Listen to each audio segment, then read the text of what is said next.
జోత్స్థానంద సినిమాలో మీరందరూ ఈ సాంగ్ వినే ఉంటారు. ఒక లాలన, ఒక దీవెన, సడి చేయవా ఎద మాటున. అయితే ఈ సాంగ్ లో చరణంలో వచ్చేటువంటి లైన్స్ నాకు చాలా బాగా ఇష్టం అండి. ఈ రోజు నేను మీకు అవి ఎక్స్ప్లెయిన్ చేయడానికి ప్రయత్నం చేస్తాను. ఈ పాట రచించిన వారు భాస్కర్ భట్ల గారు, సంగీతం అందించింది కళ్యాణ్ కోడూరి గారు అండ్ గానం చేసింది శంకర్ మహాదేవన్ గారు.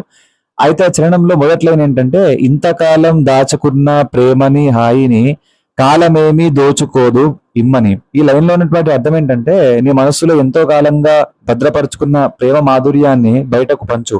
అలా పంచడం వల్ల అది తరిగిపోదు. మనస్సులోని భావాలను దాచుకోవడం కంటే పంచుకోవడంలోనే అసలైన తృప్తి ఉంటుంది అనేటువంటిది ఈ లైన్ లో ఉన్నటువంటి అర్థం అన్నమాట. సెకండ్ లైన్ ఏంటి? పెదవంచు మీద నవ్వుని పూయించుకోవడం నీ పని. సంతోషం అనేది ఒక ఎంపిక, చాయిస్. ఆ పరిస్థితులు ఎలా ఉన్నా సరే ఆనందంగా ఉండడానికి మనం ప్రయత్నం చేయాలి. అది మన బాధ్యత, అది మన తొలి కర్తవ్యం అనేటువంటిది ఈ లైన్ లో ఉన్నటువంటి అర్థం అన్నమాట. తర్వాత లైన్ ఏంటి? నీ మౌనమే మాటాడితే దరి చేరుకోదా ఆమని. ఒక్కసారి మనం మౌనంగా ఉండడం వల్ల మనకు అందవలసిన సంతోషాలకు దూరం అవుతాం.